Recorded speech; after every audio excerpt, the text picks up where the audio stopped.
fucking shit. Welcome back to the movie pit, you beautiful bastards. Dr. Ghoulula here, ready to take you on a blood-soaked journey through the twisted evolution of horror cinema. From the creepy-ass silent films that started this whole goddamn genre to the mind-fucking psychological nightmares we get today, we're covering it all. Horror has survived over a century of filmmaking because it's the only genre with the balls to hold up a mirror to society's deepest fucking fears. Whether it's German expressionist masterpieces scaring the shit out of viewers in the 1920s, or modern directors finding new ways to make you piss your pants, horror reflects whatever terrifies us as a culture. So strap in, motherfuckers. We're about to dissect why we love to be scared and how filmmakers have been manipulating our darkest anxieties for over 100 years. So let's dig into where this shit began, the fucking silent era. It all started in 1896 when Georges Méliès, that crazy French bastard, created Le Memoire du Diable, a 3-minute mindfuck that's considered the first horror film ever made. This wasn't some high-budget Hollywood crap. It was a guy playing around with disappearing acts and bat transformations, scaring the living shit out of audiences who'd never seen anything like it before. The real twisted shit came when those German expressionist filmmakers got their hands on the genre. Holy fuck, did they change everything. The Cabinet of Dr. Caligari in 1920, now that's a masterpiece of pure fucking insanity. Those distorted, nightmare-like sets with their jagged shadows and freakish angles. They weren't just artistic choices, they were visual representations of a society completely fucked up by World War I. And then came Nosferatu in 1922. Jesus Christ. Max Schreck as Count Orlok was the creepiest motherfucker to ever grace the screen. That bald head, those rat-like features, those long-ass fingers. This wasn't some sexy vampire bullshit. This was pure nightmare fuel. Director F.W. Murnau created a monster so goddamn disturbing that Bram Stoker's widow sued to have every copy destroyed. That's how you know you've made something fucking terrifying. What made these early horror films so effective wasn't just the monsters, it was the atmosphere these talented bastards created. Without sound, they had to rely on visual storytelling that punched you right in the gut. Those German directors weren't fucking around with jump scares. They were building dread through composition, lighting, and some seriously fucked up imagery. The silent era laid the groundwork for every horror convention we know today. The shadows, the atmosphere, the visual metaphors. These early filmmakers were painting with darkness and fear decades before some asshole with a hockey mask started chopping up camp counselors. They knew that what you don't see is often scarier than what you do, creating a legacy of psychological terror that still influences every horror director worth a damn today. And then the 1930s hit, and holy fucking shit, did everything change when movies started to talk. Sound didn't just give horror films voices. It gave them screams, creaking doors, howling wolves, and all that atmospheric creepy shit that makes your skin crawl. Universal Studios, those brilliant fucking bastards, saw an opportunity and seized it by the throat. 1931, that's when this shit really took off. Bela Lugosi and Dracula with that thick-ass accent, "I don't drink wine." Motherfucker made that line chill audiences to their fucking core. His hypnotic stare and those dramatic pauses made Dracula a sophisticated monster you'd let into your house before he drained every last drop of your blood. The same year, Boris Karloff stomped onto screens in Frankenstein with bolts in his neck and a flat-top head that's become so goddamn iconic you see it on fucking Halloween candy. That scene where he drowns the little girl? Jesus fucking Christ. Audiences nearly shit themselves. The Mummy wrapped its bandaged ass onto screens in 1932. With Karloff again proving he was the king of playing terrifying monsters. Then The Wolfman in 1941, with Lon Chaney Jr. howling at the fucking moon and transforming into a hair-covered killing machine. These weren't just movies. They were cultural fucking phenomena that defined what scared us as a society. What these Universal monster movies did so brilliantly was work around the production code's bullshit restrictions. They couldn't show excessive gore or violence, so they focused on atmosphere and implied horror. These clever fuckers used shadows, music, and suggestion to create terror while technically keeping things clean enough for censors. It's like they were saying, we'll follow your rules, but we'll still make audiences piss themselves in fear. The real genius was how Universal built a shared monster universe before it was cool. These iconic creatures crossed over into each other's films, creating an interconnected world of horror decades before Marvel's ass thought of the concept. They weren't just making horror films. They were creating a mythology of monsters that represented our darkest fears about science, death, and the fucking unknown. The Universal Monsters era wasn't just about scaring people. It humanized these monsters in ways nobody expected. Frankenstein's monster wasn't just a killing machine. He was a misunderstood creation who didn't ask to be born into this fucked up world. The Wolfman was a tragic figure cursed to become something he feared. These films had the balls to make you sympathize with the monster, setting the template for complicated horror that still resonates in modern fucking cinema. After World War II, horror didn't just evolve, it mutated like a radioactive fucking monster. The atom bomb changed everything. We'd unleashed hell on Earth, and suddenly the monsters in our movies weren't ancient European myths. They were the products of our own goddamn scientific hubris. The 1950s brought us a parade of giant irradiated abominations. Them gave us ants the size of fucking buses. Godzilla stomped Tokyo into dust. The beast from 20,000 Fathoms thawed out and decided to redecorate New York with its massive fucking tail. These weren't just cool monster movies. They were visualizations of our collective fucking dread about nuclear annihilation. Every time one of these radioactive bastards appeared on screen, audiences were really watching their Cold War anxieties play out in glorious black and white. The Blob, holy shit, what a perfect metaphor for the creeping communist threat. A formless crimson mass consuming everything in its path? McCarthy couldn't have scripted a better fucking nightmare. Invasion of the Body Snatchers took it even further, showing aliens replacing your neighbors with emotionless fucking duplicates. Is your wife actually your wife, or is she a pod person waiting to replace your ass while you sleep? Trust no one, motherfucker. The Reds could be anywhere. Meanwhile, across the pond, Hammer Film Productions in Britain was telling Universal to hold their fucking beer.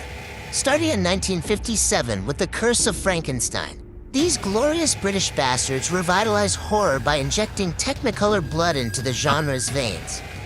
Christopher Lee's Dracula wasn't some old-world gentleman. He was a savage predator with bloodshot eyes and fangs dripping with vivid fucking crimson. Peter Cushing's Van Helsing didn't just wave crosses. He drove stakes through hearts with the precision of a goddamn surgeon. Hammer didn't just remake the classics. They drenched them in blood and sexuality that American censors would have shit themselves over. Their Frankenstein films didn't hold back on showing the gory details of corpse assembly. Their mummies weren't just bandaged walkers. They were decaying fuckers with exposed bones and rotting flesh. And their vampires? Those sexual undertones became fucking overtones, with heaving bosoms and penetrating bites that made Victorian values clutch their pearls so hard they'd crack. This era of horror wasn't subtle with its metaphors. The monsters weren't in Transylvania anymore. They were in our backyards, our schools, our military bases. They came from our atom bombs, our rocket tests, our scientific experiments gone to shit. The real horror wasn't what lurked in ancient castles. It was what we created with our own fucking hands in the name of progress and national security. The 1970s and 80 seconds? This is when horror cinema finally grew some massive fucking balls and went for the jugular.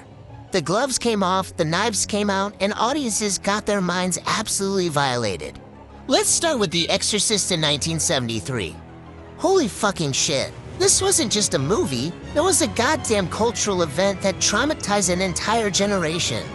People were fainting in theaters, vomiting in the aisles, and having full-blown panic attacks. A little girl masturbating with a crucifix and projectile vomiting pea soup while her head spins around? William Friedkin didn't just push boundaries, he fucking obliterated them. This wasn't some guy in a rubber monster suit, this was psychological warfare on the audience. The Shining took the mindfuck to a whole new level. Kubrick tortured Shelley Duvall to get genuine terror, and Jack Nicholson transformed into a homicidal maniac so convincingly that you'd think he was actually possessed. That fucking maze, those twins, the elevator of blood, this wasn't just horror, it was art that crawled inside your head and took a shit in your subconscious. Then the slashers arrived, and horror cinema became a beautiful bloody free-for-all. John Carpenter's Halloween in 1978 birthed Michael Myers, a silent, unstoppable force of pure fucking evil. No motive, no emotion, just the shape coming to gut you like a fish. The steady campo shots made you the killer, you sick bastard. And that theme song? Simple piano notes never sounded so goddamn menacing. Friday the 13th said, "Fuck subtlety, let's see an arrow through a throat in full-color close-up." Tom Savini's practical effects turned murder into a disgusting art form. Decapitations, impalements, throats slashed, all in loving detail. Each death became a set piece. A gory fucking ballet that audiences couldn't look away from. Then Wes Craven gave us Freddy Krueger, and horror evolved again. This wasn't just some mute asshole in a mask. This was a chatty, sadistic child murderer who killed you in your dreams. "You can't stay awake forever" became the most terrifying fucking premise imaginable. These films also gave us The Final Girl, that virginal, resourceful chick who manages to survive while her sex-crazed bong-hitting friends get butchered. Jamie Lee Curtis, Adrienne King, Heather Langenkamp. These weren't just screaming victims. These bitches fought back, outsmarted the killers, and lived to see the fucking credits roll. Until the inevitable sequel. The 70s and 80s seconds ripped horror's soul out and showed it to audiences still beating. It wasn't just about the scares anymore. It was about how much cinematic trauma viewers could endure before they broke completely. The 90s rolled in and horror decided to get fucking meta on our asses. Scream landed like a goddamn atom bomb in 1996, with Wes Craven basically saying, "Yeah, I know all the tropes I helped create and I'm gonna tear this shit apart." It wasn't just breaking the fourth wall, it was taking a chainsaw to it. Characters discussing the rules of horror movies while they were in one? That's some next level mindfuckery right there. What's your favorite scary movie? Became the most terrifying question since Do You Want to Play a Game? Then the Blair Witch Project comes along in 1999 and revolutionizes how to scare the living shit out of people with basically nothing. 3 assholes with a camcorder, some sticks tied together, and piles of rocks, that's it. No CGI monsters, no buckets of blood, just pure psychological terror. These clever motherfuckers even marketed as real footage, and had half of America thinking these film students actually disappeared. Found footage became the go-to format for cheap bastards with big ideas, culminating in Paranormal Activity making $193 million on a budget that wouldn't cover craft services on a Marvel movie. In the 2000s and 2010s, we got what pretentious dickheads call elevated horror. Films like The Babadook, Hereditary, and Get Out weren't just trying to make you shit your pants. They wanted to make you think about why you were shitting your pants. Grief, racial tension, family trauma, all wrapped in the comforting blanket of abject terror. Ari Aster and Robert Eggers became the new rock stars of horror, making films that film school assholes could discuss over their lattes without feeling embarrassed. Horror splintered into a fuckton of subgenres, each with its own twisted approach. Folk horror gave us Midsommar, with its sun-drenched nightmare of flower crowns and face stealing.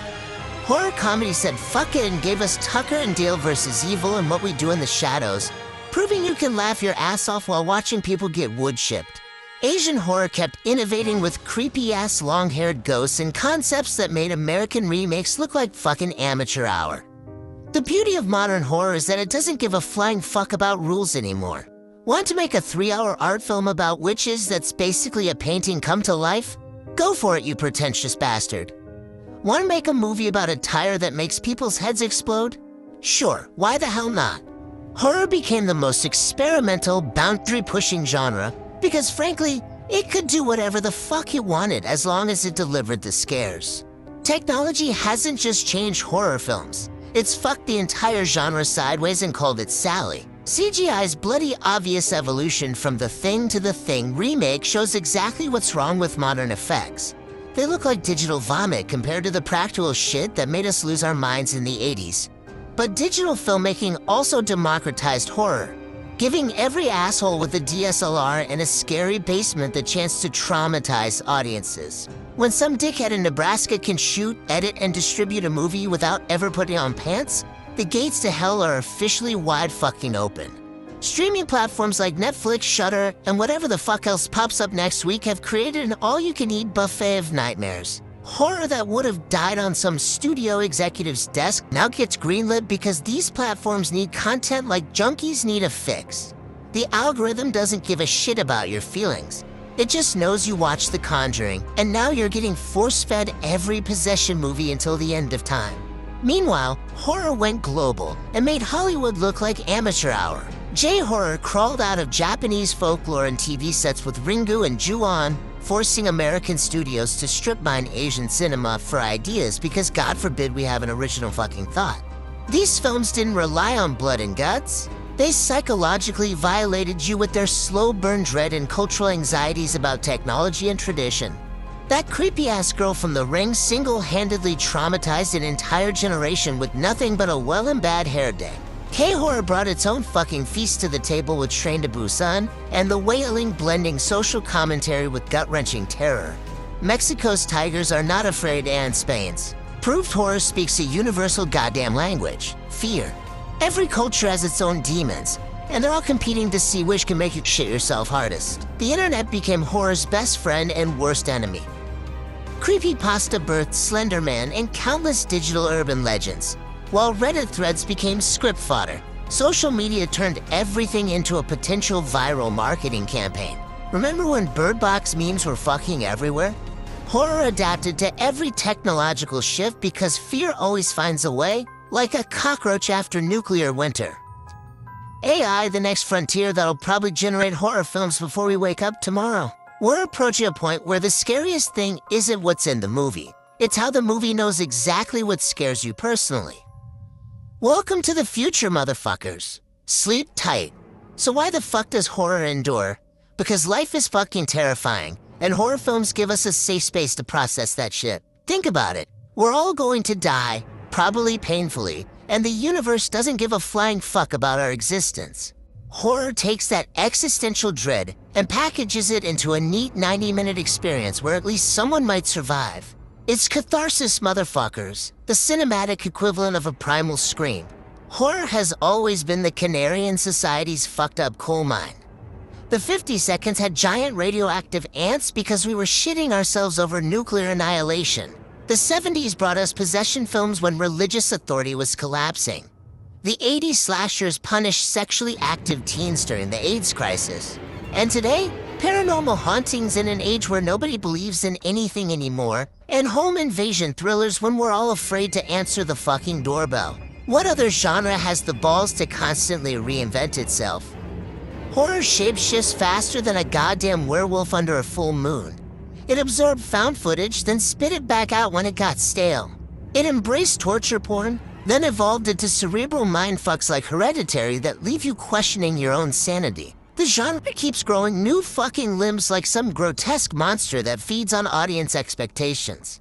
Horror also gives voice to the voiceless. Women, minorities, LGBTQ filmmakers, they've all found a home in horror because the genre thrives on outsider perspectives. Jordan Peele turned racism into a literal body-snatching nightmare. Julia Ducournau made cannibalism a feminist coming-of-age story.